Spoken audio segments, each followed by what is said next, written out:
अहम आत्मा गुणाकेश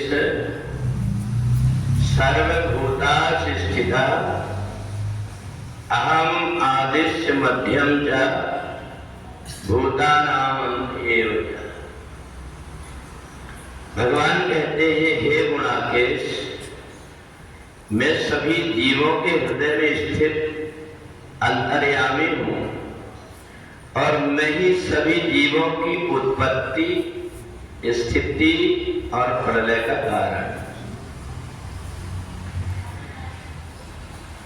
भगवान ने जो बात गीता में अर्जुन को सुनाया, वही बात ज्ञानेश्वरी में भी है। जीवात्मा को एक सूत्र भगवान ने जो दिया है, अब इस सूत्र का कई बार हम अर्थ न समझ करके अनर्थ भी लगा देते हैं।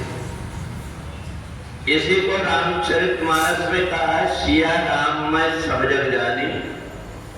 जितने प्राणी हैं उन सब में परमात्मा है। और यही बात भगवान अर्जुन से कह रहे हैं, अहम आत्मा गुणाकेश सर्वभूतास स्थिता। सभी आत्मा में मैं हूं, परंतु परमात्मा वहां पर स्थूल रूप से न रहकर के उनकी शक्ति विद्यमान। जैसे कि अपने यहाँ जो लाइट लगी हुई है, इसमें जो वायर का करंट आया है वो पंखे में भी आया है और ट्यूबलाइट में भी आया है। अगर अपन ये सोच ले कि जो काम पंखा करता वही ट्यूबलाइट करेगा तो ये हमारी भूल हो जाएगी। उनका सबके अंदर अहम आत्मा गुणाकेश परमात्मा की शक्ति तो है, परंतु तुम्हें देख करके चलना पड़ेगा कि उसका स्वभाव क्या है। यदि तुमने जैसे रस्सी पकड़ते हो, वैसे अगर बिजली के करंट को पकड़ लिए तो बच नहीं पाओगे। ऐसे ही सबके अंदर परमात्मा की शक्ति तो है, परंतु उनकी प्रकृति भी अलग है। वही लाइट जब ट्यूबलाइट में गई तो जलने लगी, परंतु वही पंखे में जाएगी तो जलेगी नहीं, घूमने लगेगी। और ऐसे ही गर्म और ठंडी में जितनी चीजें, करंट उन सब में एक सा है। ऐसे ही हर जीव के अंदर परमात्मा की शक्ति तो है, पर उसका प्रकृति, उसका नेचर भी देखना पड़ेगा हमें कि उसका स्वभाव क्या है। और इसलिए समझदार व्यक्ति सियाराम में सब जग जानी तो समझता है, परंतु जब कोई बकरी आती है तो अलग ढंग से चलने लगता है, और कहीं कोई शेर दिखता है तो भागने लगता है। अगर कोई सोचेगा सियाराम में सब जग जानी, शेर के पास जाऊंगा मैं, खाएगा नहीं, क्योंकि उसमें भी परमात्मा ऐसा नहीं। इसलिए हमें इस बात का ज्ञान करना पड़ेगा। और यही बात भगवान कहते हैं विभूति योग में कि मुंडे मुंडे मतिर भिन्ना।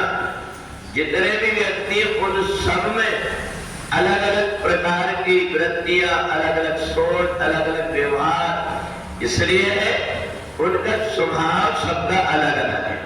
उनके अंदर जो शक्ति है, इसमें कोई दो मत नहीं है कि उसके अंदर जो शक्ति है वो परमात्मा से ही, उसके अंदर शरीर में देखने की, सुनने की, चलने की सब कुछ तो आ रहा है, परंतु उसकी जो प्रकृति है, उसका जो स्वभाव है, जिस प्रकार का उसका खान पान है, जिस प्रकार का उसका रहन सहन है, जिस प्रकार के पहले जन्म के उसके कर्म है, उसी के अनुरूप उसकी प्रकृति बनती है। फल भी कई प्रकार के होते हैं। हम अगर सोचें कि फल तो फल ही होते, उनका स्वभाव एक सा ऐसा भी नहीं है, तो इसलिए उनमें भी अलग अलग प्रकार के होते हैं।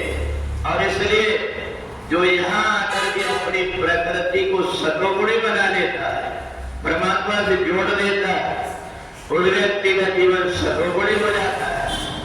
कोई व्यक्ति इस संसार में आकर के पैसे ढेला छोड़ करके सन्यासी बना रहता है, कोई दूसरा व्यक्ति सुबह से शाम तक के हाय पैसा इदमद्वयारब्धम इमं प्राप्स्य मनोरथम, इसमें ही लगा रहता है।